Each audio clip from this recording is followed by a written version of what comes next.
할렐루야. 오늘 10월 첫째 주 주일 예배에 참여하신 여러분을 주님의 이름으로 축복하고 환영합니다. 저희 다 같이 조용한 기도하심으로 우리 예배를 하나님 앞에 드리도록 하겠습니다. 기도합니다. 내가 전심으로 여호와께 감사하며 주의 모든 기이한 일들을 전하리이다. 내가 주를 기뻐하고 즐거워하며 지존하신 주의 이름을 찬송하리니 내 원수들이 물러갈 때에 주 앞에서 넘어져 망함이니이다. 주께서 나의 의와 송사를 변호하셨으며 보좌에 앉으사 의롭게 심판하셨나이다. 아멘. 사랑과 은혜가 많으신 주님 감사합니다.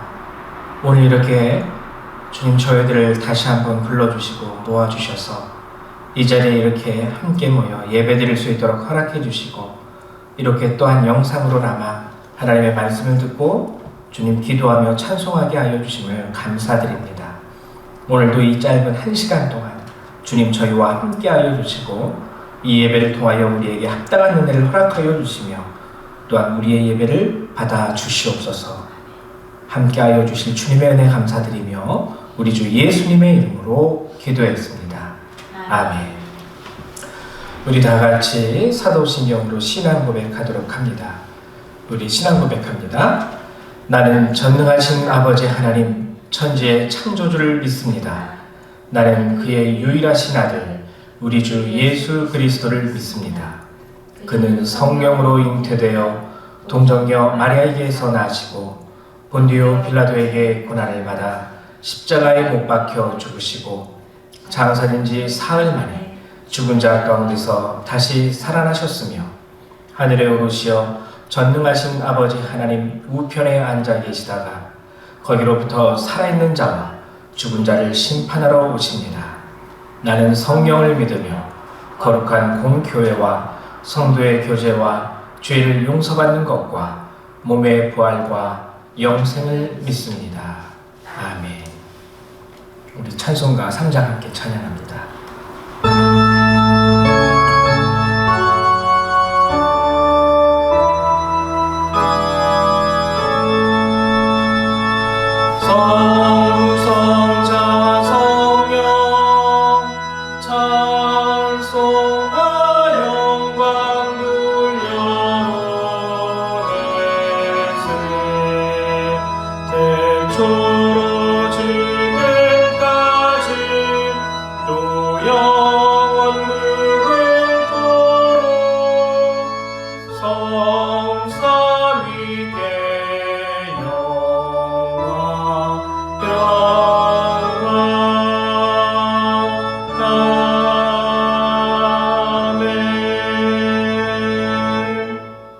찬송가교에 있는 교독문 114번 함께 교독하도록 합니다. 교독문 114번입니다. 예, 함께 교독합니다. 주는 주의 힘으로 산을 세우시며 권능으로 띠를 띠시며 바다의 설렘과 물결의 흔들림과 만민의 소요까지 진정하시나이다. 땅끝에 사는 자가 주의 징조를 두려워하나이다. 주께서 아침 되는 것과 저녁 되는 것을 즐거워하게 하시며 땅을 돌보사 물을 내어 심히 윤택하게 하시며 하나님의 강에 물이 가득하게 하시고 이같이 땅을 예배하신 후에 그들에게 곡식을 주시나이다. 주께서 밭구랑에 물을 넉넉히 대사 그 일항을 평평하게 하시며 또 담비로 부드럽게 하시고 그 싹에 복을 주시나이다. 주의 은택으로 한 해를 관씌우시니 주의 길에는 기름방울이 떨어지며 들의 초장에도 떨어지니 작은 산들이 기쁨으로 띠를 띄었나이다. 초장은 양떼로 옷 입었고 골짜기는 곡식으로 덮였으며 그들이 다 즐거워 외치고 또 노래하나이다. 아멘. 네, 우리 찬송가 48장 한 번 더 찬양하도록 하겠습니다. 찬송가 48장입니다.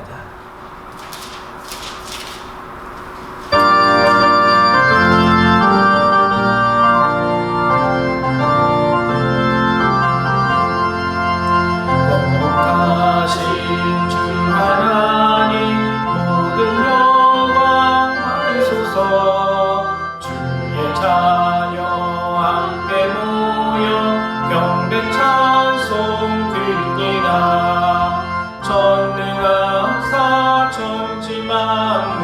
창조하신 하나님 찬양하며 드리오니 우리 예배 받으소서. 자비하신 주 하나님 모든 영광 받으소서. 죄와 허물 용서하신 크신 사랑 고마워라. 상한 심령 품어주사 기쁨 주신 하나님 감사하며 드리오니 우리 예배 받으소서. 은혜로우신 주 하나님 모든 영광 받으소서. 울기는가 물을 피는 인도하심 놀라워라. 근심 걱정 슬픔에도 함께하신 하나님 안모아 드리오니 우리 예배 받으소서. 아멘. 예, 제가 예배를 위해서 기도하도록 하겠습니다. 기도합니다. 사랑과 은혜가 많으신 하나님 참 감사합니다. 주님, 오늘 이 거룩한 주일에도 주께서 이렇게 우리가 함께 예배할 수 있도록 이 시간을 허락하시고 우리의 건강을 허락하여 주심을 감사드립니다. 하나님, 오늘 이 시간 비록 저희가 함께 모여서 한 공간에서 예배드리지는 못하지만 이 온라인 예배를 통하여 우리 각 사람에게 동일한 은혜와 축복을 허락하여 주실 줄 믿습니다.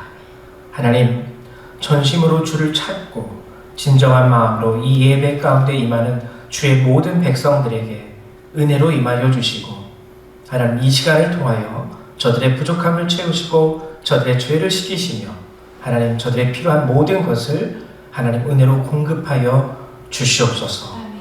오늘도 이 예배 주님 홀로 받아주시기를 간절히 사모하며 우리 주 예수님의 이름으로 기도했습니다. 아멘.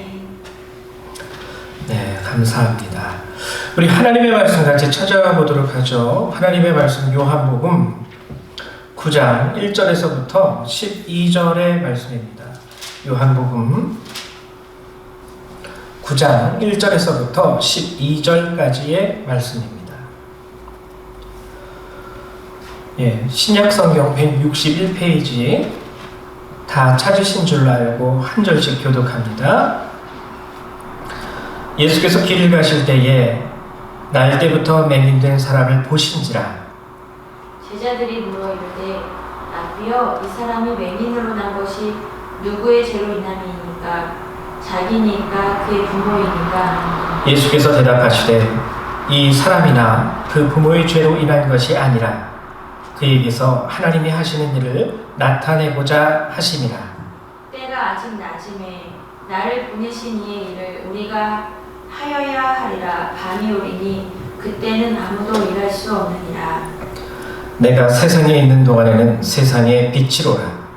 이 말씀을 하시고 땅에 침을 뱉어 진흙을 이겨 그의 눈에 바르시고 이르시되 실로암 못에 가서 씻으라 하시니, 실로암은 번역하면 보냄을 받았다는 뜻이라. 이에 가서 씻고 밝은 눈으로 왔더라. 이웃 사람들과 전에 그가 거리는 것을 보았던 사람들이 이르되 이는 앉아서 구걸하던 자가 아니냐? 어떤 사람은 그 사람이라 하며 어떤 사람은 아니라 그와 비슷하다 하거늘 자기 말은 내가 그라 하니. 그들이 묻되 그러면 내 눈이 어떻게 떠졌느냐? 대답하되 예수라 하는 그 사람이 진흙을 이겨 내 눈에 바르고 나더러 실로암에 가서 씻으라 하기에 가서 씻었더니 보게 되었노라.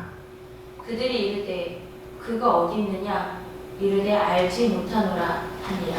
아멘. 예. 오늘 본문에 나오는 내용은 여러분들이 익히 다들 잘 알고 계시는 내용입니다. 실로암이죠. 실로암. 찬양 노래에도 있듯이 실로암.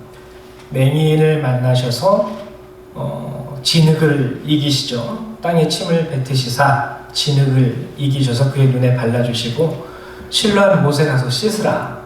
이가 그대로 순종하여 실로암 못에 가서 씻을 때에 다시 보게 되는 은혜와 축복을 누리게 되었죠. 오늘 본문은 이렇게 시작을 합니다. 1절에 보면은 날 때부터 맹인된 사람, 맹인인데요, 후천적인 어떠한 원인으로 맹인이 된 것이 아니라 선천적으로 태어날 때부터 앞을 보지 못하는 장애를 가지고 태어났습니다. 유대 문화 가운데에서 선천적인 질병을 가지고 어떠한 장애를 가지고 태어나게 될 때 그것은 유대 문화 가운데서 어떻게 받아들여지게 되었냐면 하나님의 징벌로 받아들여지게 됐어요. 죄로 인해서 하나님이 그를 징벌하셨구나. 그러니까 이 맹인된 사람은 아마 태어날 때부터 많은 사람들로부터 이렇게 축복을 받지는 못했을 것입니다. 태어나서 우리가 축하해주고 싶지만 맹인이에요? 얘 하나님으로부터 버림받은 아이구나. 어떤 누구의 죄 때문인지는 모르겠지만 하여튼 죄를 가지고 태어났구나. 그래서 오늘도 이 맹인을 만났을 때 제자들이 가장 먼저 물어본 것은 다른 것도 아니었습니다. 이 맹인 불쌍하죠? 맹인 치유해주세요. 이런 것도 아니고 누구의 죄 때문에 이 맹인이 앞을 보지 못하는 저런 장애를 갖게 되었습니까? 라는 질문으로 시작을 하게 되죠. 그래서 제자들의 질문의 초점은 어디에 있냐면 누구의 죄 때문에, 누구 때문에 라는 것에 초점이 맞춰져 있어요. 이미 결과는 나와 있습니다. 죄의 결과로서 앞을 보지 못하는 장애를 얻게 되었어요.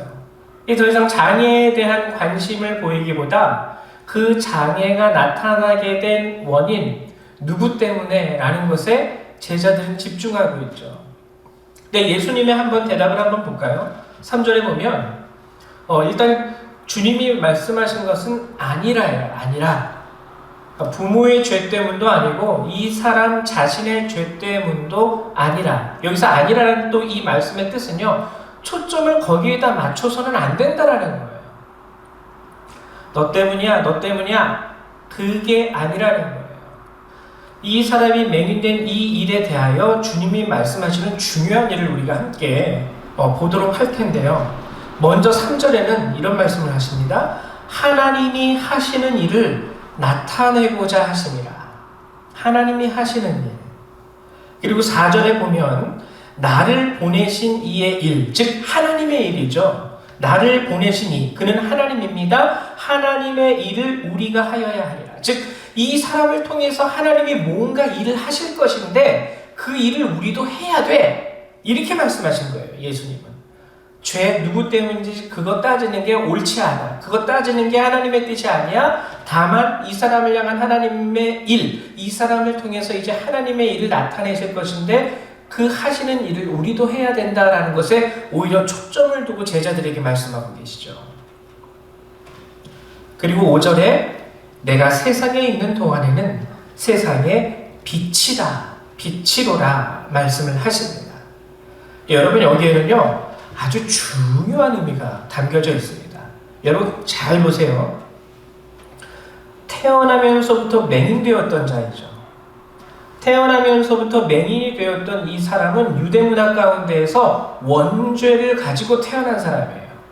뭔가 그 죄가 뭔지는 알 수 없고 누구 때문인지는 알 수 없지만 하여튼 죄인이에요. 확실한 죄인이기 때문에 그에게는 죄인의 증거, 앞을 보지 못하는 장애가 있습니다. 유대문화 가운데서 유대인들은 다 그렇게 인식을 했어요.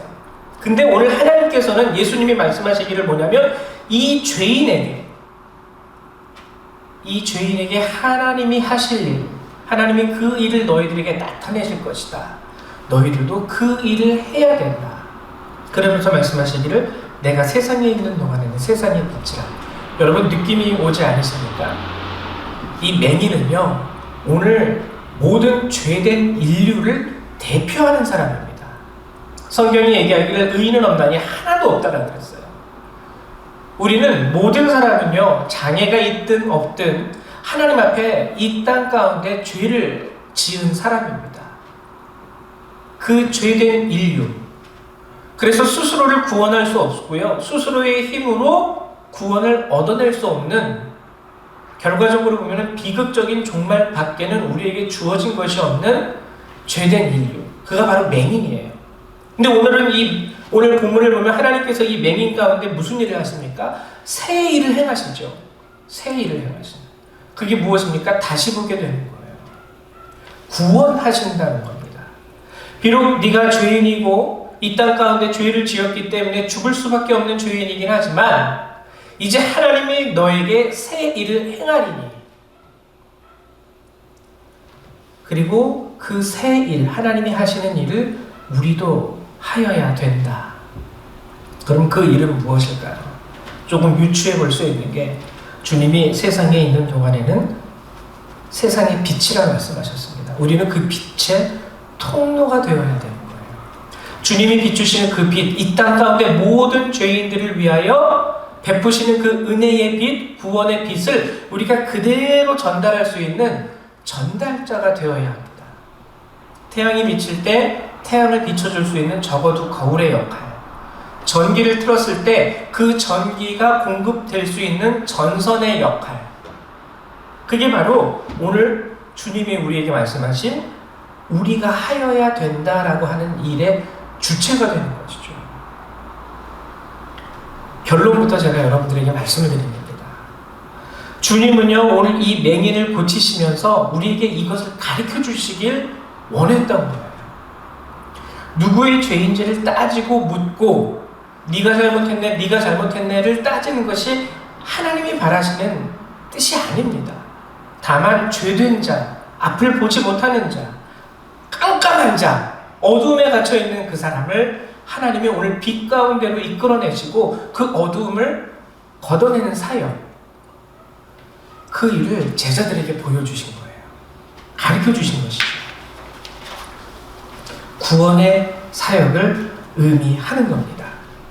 여러분, 그러면은요, 오늘 또 재밌는 게요, 그럼 이 구원의 사역 가운데 놀라운 또 하나의 진리가 담겨 있는데, 이 맹인을 그러면은 눈뜨게 하실 때 하나님, 예수님이 오늘 성경에 보면 어떻게 하셨습니까? 6절을 제가 읽어드릴게요.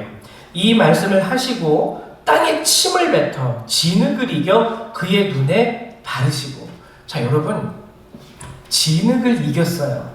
진흙을, 흙을 이렇게 빚은 거죠. 흙을 빚어서 그의 눈에 발라주십니다. 여러분, 이게 무엇을 의미하시는지 아십니까? 여러분, 창세기로 우리가 이제 돌아보고 볼 수 있어야 되는데, 창세기 2장 7절 제가 읽어드릴게요. 여호와 하나님이 땅의 흙으로 사람을 지으시고 생기를 그 코에 불어넣으시니 사람이 생명이 되니라. 진흙이라는 거는요, 하나님께서 태초에 인간을 창조하셨을 때 사용하셨던 재료입니다. 자, 오늘 예수 그리스도께서 그 진흙을 여기서도 사용하세요. 그러면은 이거는 뭐 이렇게 쉽게 말하면 우리가 쉽게 생각한다면 오래된 부품을 이렇게 빼내고 새로운 부품을 갖다 이렇게 끼워서 부품을 교체해가지고 고장난 눈을 밝게 해주는, 뭐 여러분 그렇게 이해하셔도 되겠지만요, 이것은 뭐냐면은요, 하나님 창조의 사역이 끝나지 않았다라는 거예요. 하나님께서 원래 창조하셨던 태초의 사역은 끝이 났습니다. 그쵸? 흙으로 사람을 빚으셨어요. 진흙으로 이렇게 마치 그 토기장이가 이렇게 그릇 모양을 이렇게 예쁘게 만들고 빚어내듯이 진흙을 가지고 사람의 모양을 이렇게 빚으셔서 이쁘게 만들었다고 우리가 상상할 수 있겠죠. 오늘 그와 동일한 하나님의 행위를 예수 그리스도께서 이 맹인에게 하신 것입니다. 이것은요, 하나님 창조의 사역이 끝나지 않았음을 우리에게 알려주시는 거예요. 끊임없이 하나님은 오늘도 이 시간, 우리가 살아가는 이 순간, 우리가 호흡하는 이 시간에도요, 새로운 재창조의 역사를 행하고 계십니다. 그러면 왜 하나님께서는 이 창조의 역사를 계속 이어나가고 계실까요? 태초에 하나님께서 창조하셨던 그 창조의 세계가 미완성이었기 때문에, 부족했기 때문에 아니에요. 하나님이 태초에 천지를 창조하시고 항상 하셨던 말씀이 뭐냐면 보시기에 참 좋았더라. 이거 정말 완벽하다는 소리입니다. 어디 하나 흠 잡을 데가 없다라는 소리예요. 근데 흠이 생겼죠. 우리의 죄로 인해서 흠이 생겨버렸습니다. 그럼 이제 하나님께서 오늘 우리 가운데에서 계속 진행하고 계시는 이 재창조의 사역은 뭐냐면 회복과 치유의 사역이에요. 원래 하나님께서 창조하셨던 그 아름다움, 사랑이 가득했던 그 모습, 요만큼의 티도 흠도 없었던 그 모습으로 하나님이 회복시키시기 위해서 계속 우리 가운데에서 우리의 연약함을 강하게 하시고 우리의 부족함을 채워주시고 우리의 죄됨을 씻겨주시면서 하나님 재창조의 사역을 이어나가고 있다라고 하는 것입니다. 그래서 구원이라는 것은요, 원래 하나님께서 우리를 창조하셨던 그때의 모습과 그때의 삶으로 돌아가는 것이 구원이라는 것이라고 우리는 이해할 수 있어야 돼요. 단순히 죽어서 천국에 간다가 아니라 정말 처음 하나님께서 죄가 이 땅 가운데 침입하기 이전에, 아담이 하와가 죄를 짓기 이전에 정말 하나님과 그리고 이 모든 하나님의 창조물, 피조물들과 조화롭게 아름답게 지냈던 그때 그 시절의 그 관계, 그 모습, 그 삶, 계속 하나님께서는 치유하시고 회복시키시면서 돌이키시는 거죠. 그래서 오늘 이 맹인에게도요, 그 재창조의 사역을 예수 그리스도께서 행하셨습니다. 내가 처음에 너희들을 만들 때 이 진흙으로 만들었어. 그리고 이제 오늘 이 진흙을 빚어서 다시금 너의 눈을 고쳐줄게. 계속 하시는 거예요. 또 고장나고 또 깨어지고 부서지면 그 안에서 또 고쳐주시고 회복시켜주시고 치유해주시고, 정말 놀라운 하나님의 은혜죠. 단순히 우리 몸의 기관이라든지 세포만을 치유하시는 것이 아닙니다. 전인적인 사역이에요. 하나님의 사역은. 우리 가다 보면 삶 가운데서 인간관계, 우리 살다 보면은 우리 삶 가운데서 우리가 느낄 수 있는 여러 가지 갈등들, 고통과 고난과 아픔과 어려움들, 이 모든 것 가운데 하나님이 개입하신다는 것이죠. 정말 놀라운 하나님의 은혜와 그 사역을 오늘 이 요한복음 9장은 우리에게 소개시켜주고 있는 것입니다. 근데요, 이 본문을 읽으면은 또 한 가지 중요한 게 나와요. 그게 뭐냐면, 여러분 보세요. 맹인이 예수 그리스도를 만났어요. 그리고 하나님의 은혜로 말미암아 그가 눈을 뜨게 됩니다. 그 가운데에서 제자들은 깨닫죠. 아, 하나님이 하시는 일이 이 일이구나. 저 사람의 그 앞을 보지 못하는 그 장애가 그의 아비 때문인지 그의 어미 때문인지 아니면 그 사람 자신으로 인한 것인지는 중요하지 않아요. 하나님은 모든 걸 다 회복시켜주셨습니다. 하나님은 모든 걸 다 치유하시고 고쳐주셨어요. 제자들도 깨달았겠죠. 우리도 이 일을 하여야 하리라.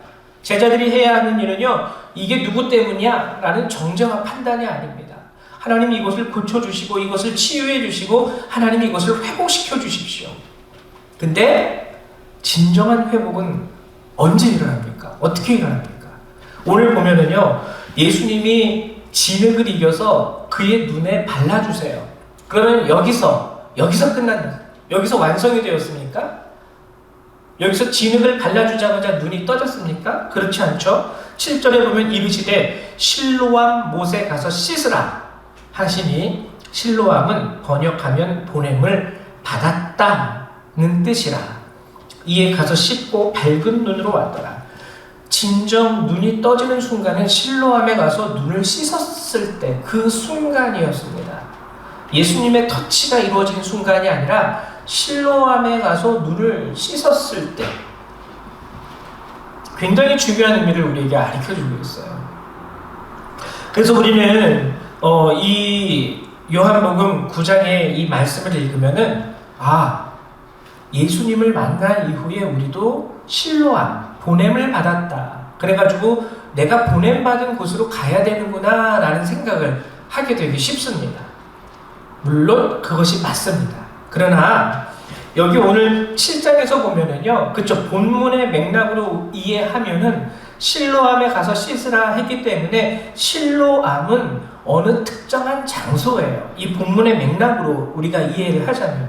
그러나 그 본문의 참된 의미를 우리가 따지고 들어가면 실로암은 번역하면 보냄을 받았다 라는 뜻이에요. 어떠한 특정한 장소가 아니라 내가 보냄을 받았다라는 의미입니다. 쉽게, 조금 더 쉽게 말하면 보냄을 받게 되었다. 여러분, 그렇기 때문에 실로암은요, 그냥 딱 이야기를 읽었을 땐 우리도 실로암으로 가야 되는구나. 어떠한 특정한 장소, 아니면 신성한 곳, 교회, 아니면 뭐 어디 선교지? 물론 그렇기도 하겠지만 엄밀하게 실로암은 내가 주님으로부터 보냄을 받게 되었다라는 거예요. 주님으로부터 보냄을 받게 되었다. 이거는 무엇이냐면 우리 삶의 목표가 바뀌는 것을 의미합니다. 이제 어떻게 살아야 되는지, 이제 나는 주님의 자녀로서 주님으로부터 은혜를 얻은 자로서가 바로 보냄을 받게 되었다의 참된 의미라는 것이죠. 주님을 만나고 주님의 놀라운 은혜를 체험함에도 불구하고 진정한 치유와 회복을 위한 하나의 중요한 조건, 그것이 바로 우리의 삶이 인도되어야 한다는 것입니다.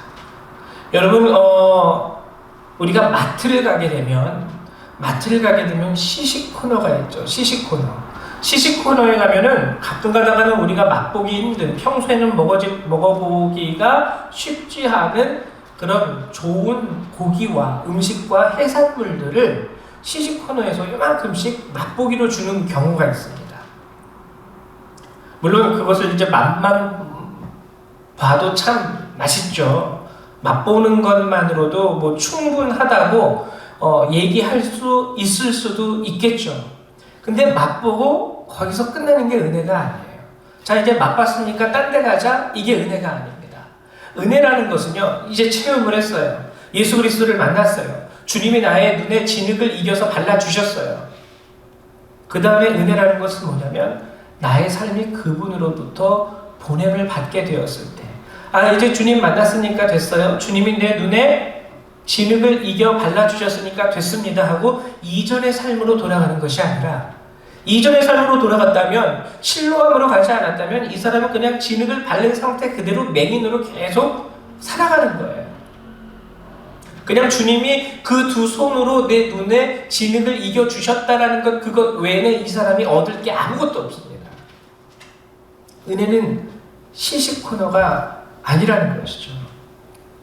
주님 안에서 나에게 주어지고 요구되어진 그런 새로운 삶, 그 삶의 목적과 자세, 그것이 바로 실로암의 참된 의미라는 것입니다. 우리가 이것을 깨달을 수 있어야 돼요. 우리가 신앙생활을 하면서 하나님의 은혜 가운데 은혜를 바랍니다. 은혜를 구합니다. 하나님 앞에 은혜를 간구합니다. 그럼에도 불구하고 우리가 참 어렵고 힘든 것이 뭐냐면 나의 전반적인 삶에 대해서는요, 바꾸기를 원하지 않아요. 별로. 그냥 내가 살아가는 나의 삶은 나의 삶의 모습 그대로 살아가되, 때때로 내가 필요할 때 하나님의 은혜를 마치 시식 코너에 그 놀라운 음식을 맛보는 것처럼 그 순간에 내게 먹여주시고 나의 삶은 그대로 내 마음대로 살아가겠나이다. 우리가 은혜를 잘못 생각하는 부분이 바로 이런 부분이에요.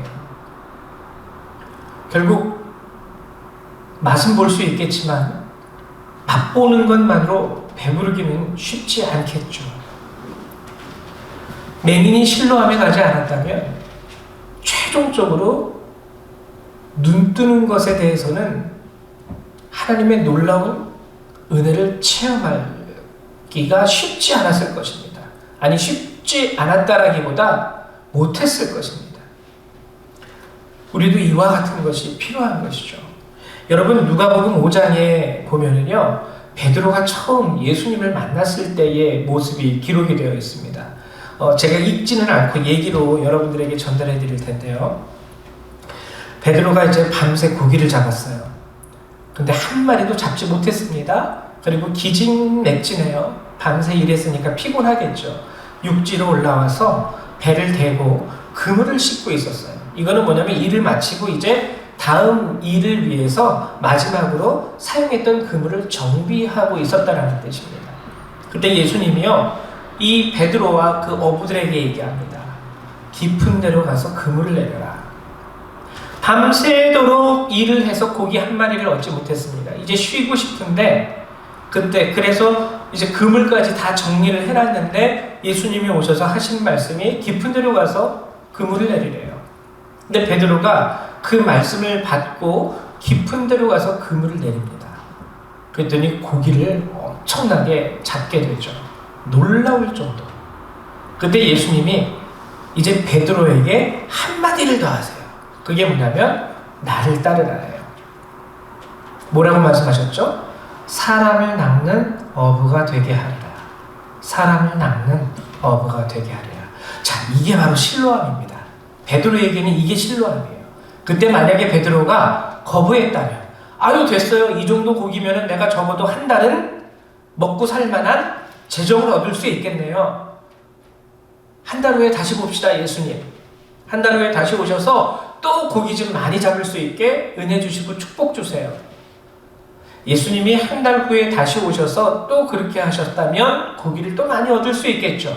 그러나 여러분 생각해 보십시오. 그렇게 했다면 베드로는요, 그냥 어부로서 살다가 어부로서 죽었을 거예요. 근데 베드로는 예수님이 나를 따르라, 너로 사람을 낚는 어부가 되게 하리라 라고 말씀하셨을 때에 즉시로 주님을 따르게 됩니다. 보냄을 받았다라는 거예요. 예수 그리스도의 제자로서 새로운 삶 가운데 보냄을 받고 예수 그리스도의 제자로서 사도로서 새로운 삶 가운데 초청을 받았습니다. 그때 베드로는 온전히 응답을 했죠. 그리고 주님을 따르기 시작했죠. 그리고 비로소 그는 우리가 알고 있는 놀라운 12사도 중에 한 명, 소위 예수님의 수제자라고 할 수 있는 그 제자가 되고 마는 것이죠. 삶의 본질과 삶의 근본이 바뀌어버린 거예요. 여러분, 실로암, 우리가 보냄을 받게 되었다라는 것은요, 여러분 삶에 대한 전반적인 완전한 변화를 의미하는 것은 아닙니다. 예를 들면 이런 거예요. 제가 여지껏 예를 들면 만약에 제가 저희 아버님이 학교에서 학생을 가르치는 교사로서 이제 은퇴를 하셨는데 저희 아버님이 교사예요. 그래서 만약에 예를 들어서 저도 교사입니다. 교사인데 주님이 오셔서 내게 은혜를 주셨어요. 그러면서 이제 새로운 내 인생 가운데 주님의 구원 얻은 성도로서의 삶 가운데 새롭게 초청을 받고 보냄을 받게 되었습니다. 그러면은 제가 그때 결정할 수 있겠죠. 아, 이제 내가 하나님을 만났으니 이 교사를 그만두고 사직하고 내가 새로운 인생을 살아야지. 뭐 그렇게 해도 되겠지만은요, 실로암의 더 진정한 의미는 그렇게 해도 되겠지만 똑같아요. 교사로서의 나의 삶의 모습과 겉으로 드러나는 모습은 전혀 변한 게 없습니다. 근데 그 마음의 중심은 바뀌는 거예요. 이제 내가 예전에는 교사로서 단순히 아이들을 잘 가르치는 그런 직업인으로 살았지만 이제 이후로는 내가 예수 그리스도의 은혜를 얻은 사람으로서 주님의 성도, 주님의 백성이 된 사람으로서 새로운 주님의 백성으로서의 교사의 역할을 감당해야지. 예전에는요, 이 학생들에게 수학 공식 1 더하기 1은 2, I am a boy, you are a girl, 이것만 가르쳤다면 이제는 내가 이 아이들에게 예수 그리스도의 은혜와 사랑, 아까 처음 하나님께서 맹인을 뜨게 하실 때, 예수 그리스도께서 맹인을 뜨게 하실 때 말씀하셨죠. 이 일을 우리가 하여야 하리라. 그게 뭐냐면 빛의 통로가 되는 일이라고 말씀드렸습니다.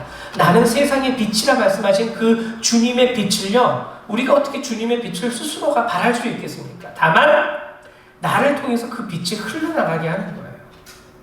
예전에는 단순히 1 더하기 1만 가르쳤다면 이제는 그 빛의 통로가 되어서 1 더하기 1 플러스 주님의 은혜를 아이들에게 전달하고 가르치는 교사가 되어야 되겠다. 바로 여러분, 이것이요, 실로암에서 씻는 자들의 삶의 태도입니다. 여러분 또한 씻는다라는 것은 무엇을 의미하는 것입니까? 여러분 아시겠지만 씻는다라는 것은요, 이제 이전의 삶으로 내가 돌아가지 않는다라는 거예요. 깨끗이 씻었어요. 닦았어요. 새롭게. 여러분 집에서 땀 흘리고 일하신 후에는 집에 오셔가지고 샤워하시죠. 샤워하신 이후에 다시 진흙탕 속으로 들어가는 사람이 있습니까? 샤워한 이후에는 깨끗한 옷을 입고 깨끗한 곳에서 편안하게 쉬게 되죠. 깨끗한 일을 하게 되죠. 적어도 샤워하고 바로 진흙탕에 가서 또 더럽히고, 그리고 샤워하고 또 다시 흙탕물에 들어가서 또 더럽히는 그런 일을 하는 우매한 사람은 없는 것이죠. 실로한 못에 가서 씻으라. 여러분, 이것은 궁극적으로 이제 마지막으로 우리에게 주시는 하나님의 정말 참된 구원을 위해서 우리 개개인이 해야 할, 그것을 우리에게 알려주시는 하나님의 명령이기도 한 것이죠.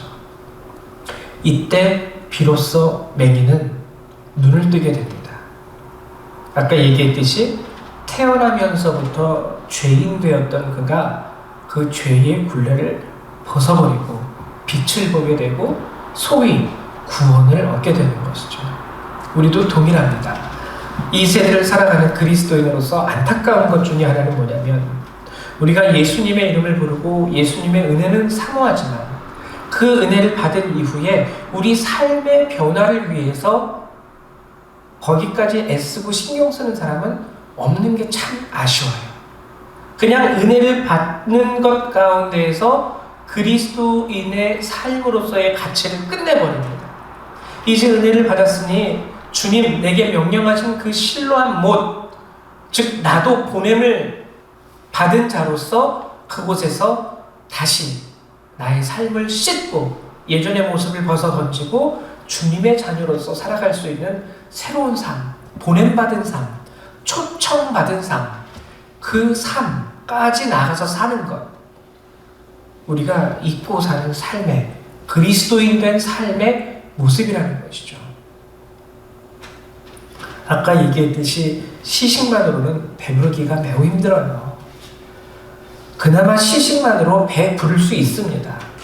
그러나 은혜라는 것은 맛보는 것만으로 구원이 절대 불가능해요.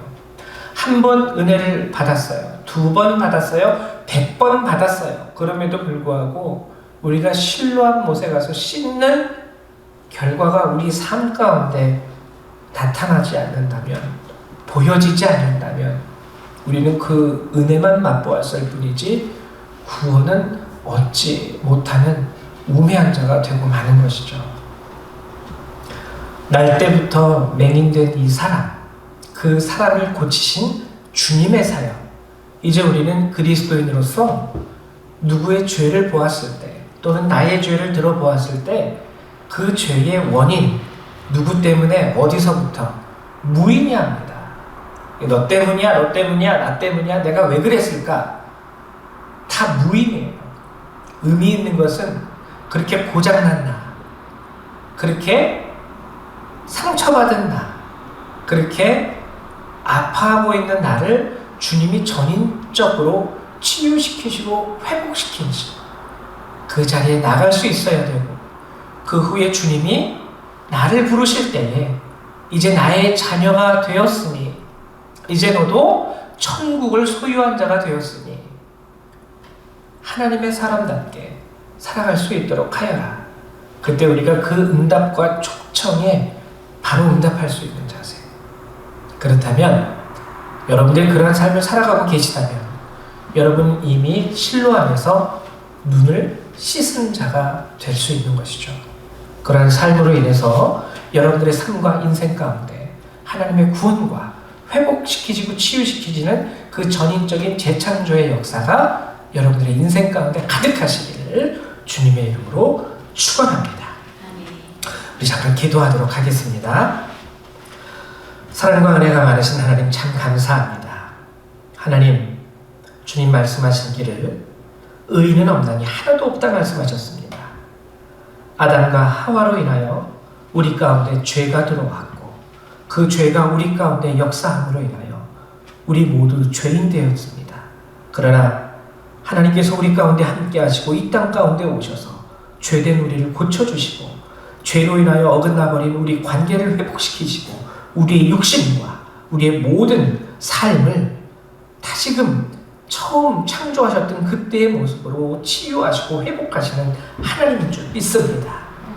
하나님 회복되기 원합니다. 치유받기 원합니다. 고침받기 원합니다.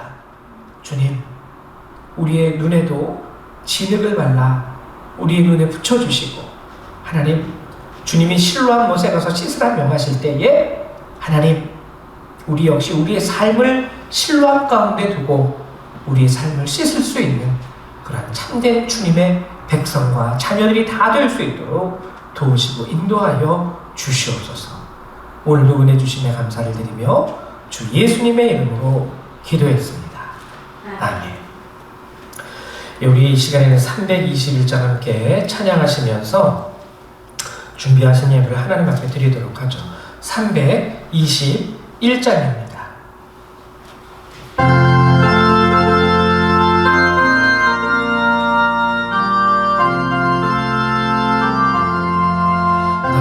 날 속하신 예수께 생명 모두 드리니 늘 진실하게 하소서.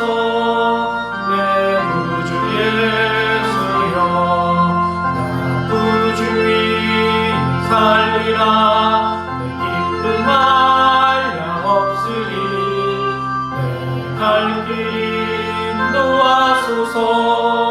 내 구주 예수여, 날 구원하신 예수를 평생 의지하오니 날 영접하여 주소서. 내 구주 예수여, 구주의 살리라. 내 기쁨 한량 없으니 갈 길 인도하소서. 내 구주 예수여, 주 십자가 달리사 날 자유하게 했으니 내 몸과 마음을 주 위에 다스게 하소서. 나 구주의 살리라. 한량 없으리. 내 갈 길 인도하소서. 내 구주 예수여.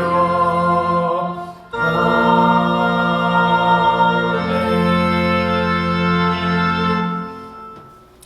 들으신 예물 위해서 한 번 더 기도합니다. 사랑과 은혜가 많으신 주님, 참 감사합니다. 주님, 정말 죽을 수밖에 없는 저희들, 죄 가운데서 고통받으며 이 땅에 살아가는 저희들을 이토록 긍휼히 여기시고 불쌍히 여기시사 오늘도 우리를 치유하기 원하시고 하나님, 오늘 우리를 회복시키시기 원하시는 주님, 그 은혜와 사랑을 우리에게 베풀어 주심으로 말미암아 구원을 허락하시니 참으로 감사를 드립니다. 하나님, 오늘 우리 성도님들 감사한 마음으로 이렇게 작은 예물이라도 주님 앞에 하나님 따로 떼어서 거룩하게 주님 앞에 내어드립니다. 하나님, 힘들고 어려운 삶 가운데에서도 주님 앞에 드리기를 마다하지 않고 작은 것이라도 함께 모아 주님 앞에 내어드리는 이 한 마음 한 마음을 주님께서 귀하게 받아주시고 하나님, 저들의 삶 가운데 하나님으로 인한 그 회복의 기쁨, 치유의 기쁨이 늘 가득할 수 있도록 도우시고 축복하여 주시옵소서. 아멘. 오늘도 우리 드리는 이 예물을 주께서 귀하게 받아주실 줄 믿고 감사드리며 우리 주 예수님의 기도했습니다. 아멘. 예, 감사를 드립니다. 예, 교회 소식을 잠깐 알려드리도록 하죠. 예, 추석 연휴가 이제 다 지났죠. 날씨도 이제 시원하니까 다시금 말씀과 기도에 힘쓸 수 있는 저와 여러분 되시기를 축원드립니다. 코로나로 인해서 아직까지 우리가 함께 모여서 속회를 드리는 것, 그리고 뭐 여러 가지 교회 활동을 하는 것이 참 제약이 되고 쉬운 일은 아니지만 이럴 때일수록 여러분 골방에서 주님을 만나고 또 말씀을 묵상하는 그러한 시간으로 하나님의 은혜를 여러분들이 유지할 수 있었으면 좋겠습니다.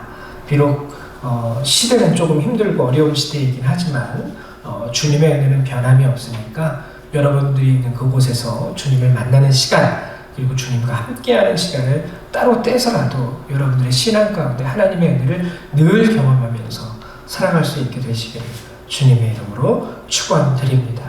또 우리 가운데 연약한 믿음을 가지신 분들이 계세요. 그래서 코로나 바이러스로 인해서 오랫동안 만나지도 못하고 연락하지도 못하는 그런 분들이 있는데 연락하셔가지고 안부도 좀 물으시고 또 추석도 지났으니까 추석 연휴 잘 보냈는지 인사도 좀 나눠주셨으면 더욱 감사드리도록 하겠습니다. 예, 우리 이 시간 찬송가 1장 함께 찬양하시고 축도하심으로 예배를 마칩니다.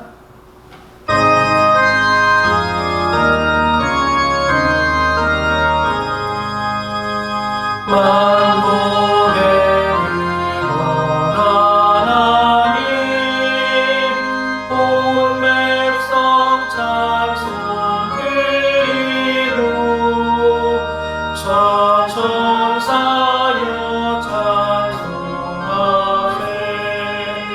찬송성 우성자 성령